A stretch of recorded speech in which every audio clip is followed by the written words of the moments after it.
Hello friends, once again welcome in this lecture series in 4B Engineers. Please subscribe our channel and press the bell icon for latest updates. आज का हमारा topic जो है वो होगा divide and conquer techniques.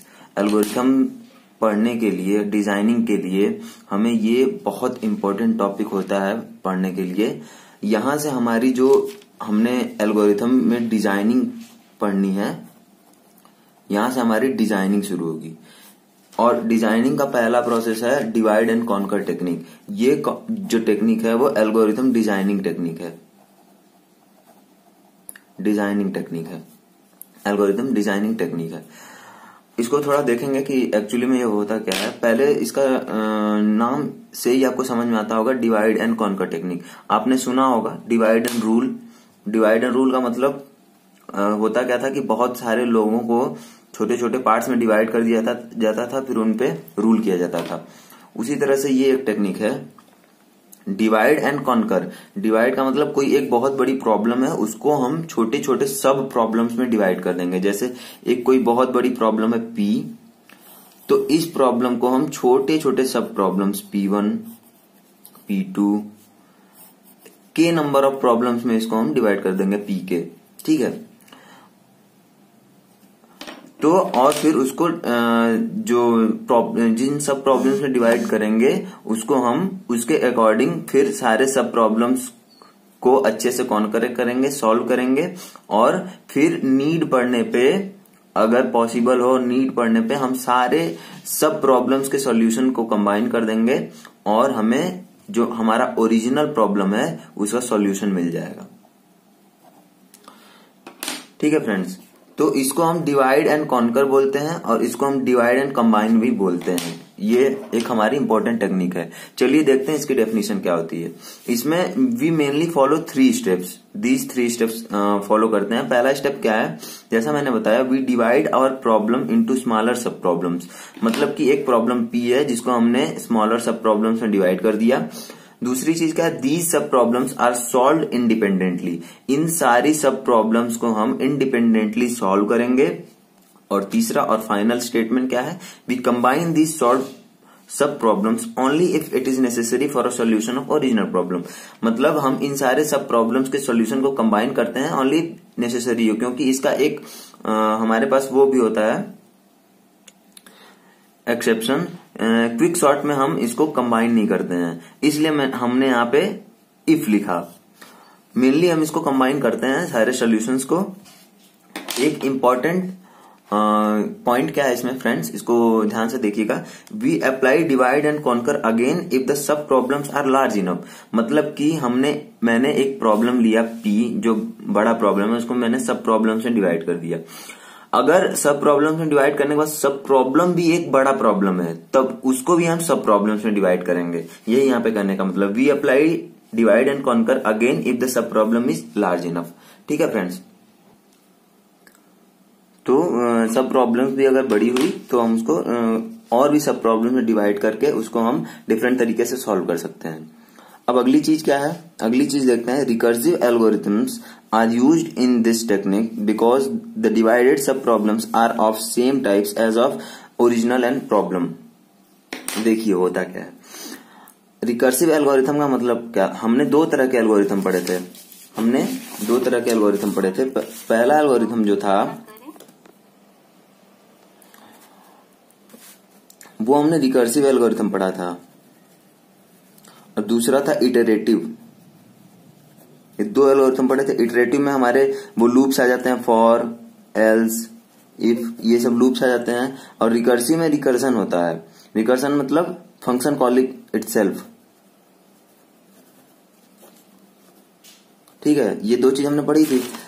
तो वही चीज है यहाँ पे, recursive algorithm are used. Recursive algorithm क्यों यूज होता है, क्योंकि हम एक प्रॉब्लम को सब प्रॉब्लम में डिवाइड करते हैं।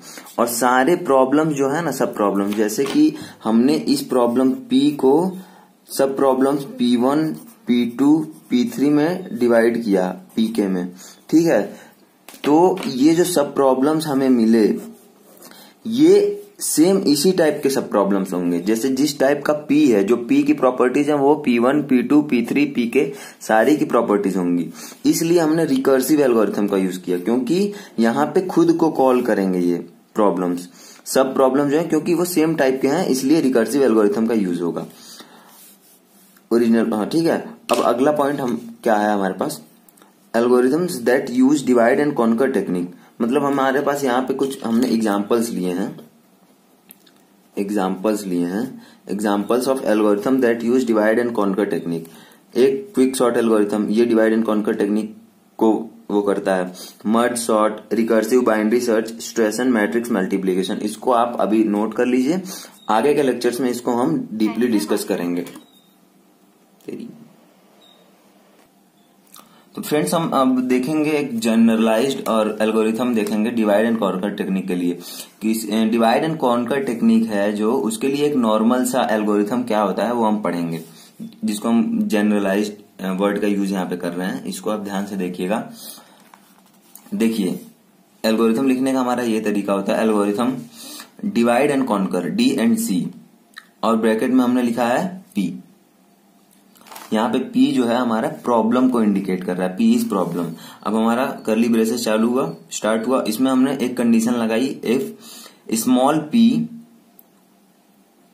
Then return solution P।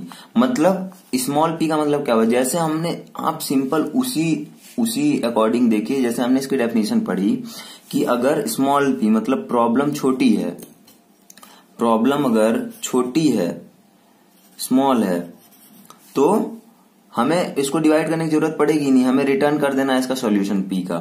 ठीक है। अगर प्रॉब्लम बड़ी है, एल्स प्रॉब्लम बड़ी है, अगर मतलब अगर छोटी नहीं होगी तो एल्स में बड़ी वाली कंडीशन आ जाएगी। हमने इफ एल्स बहुत अच्छे से पढ़ा हुआ है। ठीक है। तो else divide P into smaller sub problems, same उसी तरह से जैसे हमने डेफिनेशन पढ़ी थी, divide P into smaller sub problems P1, P2, P3 up to Pk। K must be greater than और इक्वल टू 1। जो K है वो 1 या 1 से बड़ा होना चाहिए, मतलब एक या एक से ज्यादा सब प्रॉब्लम से हम डिवाइड करेंगे अपने बड़े प्रॉब्लम को। ठीक है। अब आगे देखते हैं, अप्लाई डी एंड सी का मतलब divide and conquer to each of this sub problems. वही सेम हम एल्गोरिथम में वही चीजें लिख रहे हैं जो हमने डेफिनेशन में पढ़ी थी। एल्गोरिथम का मतलब ये होता है कि हम लिखते हैं how to solve any problem, और सॉल्व उसके स्टेप्स हमने लिखने इसमें स्टार्ट कर दिए। हमारा पहला स्टेप था, ये दूसरा स्टेप था, ये तीसरा स्टेप है। अब हमारा अगला स्टेप क्या है, अगला स्टेप है हमारा return combine D and C, जो हमने थर्ड और फाइनल चीज पढ़ी थी उसमें। D and C, divide and conquer of P1, divide and conquer of P2 up to divide and conquer of Pk। जैसे हमने ये प्रॉब्लम्स बना ली थी, K1, Pk1, Pk2, Pk3, ऐसे इतने प्रॉब्लम्स हमने Pk तक बना ली थी। अरे P1, P2, P3 up to Pk तक हमने बना ली थी। तो अब इन सब में जब हम अलग से डिवाइड एंड कॉन्कर लगाएंगे, जब ये सब प्रॉब्लम्स होंगी, अलग से डिवाइड एंड कॉन्कर लगाएंगे सारे में, एंड फाइनली हम इसको फाइनल स्टेप में रिटर्न क्या कराएंगे, कंबाइन, इन सारों को कंबाइन करके रिटर्न करा लेंगे। ठीक है। ये हमारा एक जनरलाइज्ड एल्गोरिथम हो गया डिवाइड एंड कॉन्कर टेक्निक के लिए। आप इसको अच्छे से देख लीजिएगा और नोट भी कर लीजिएगा।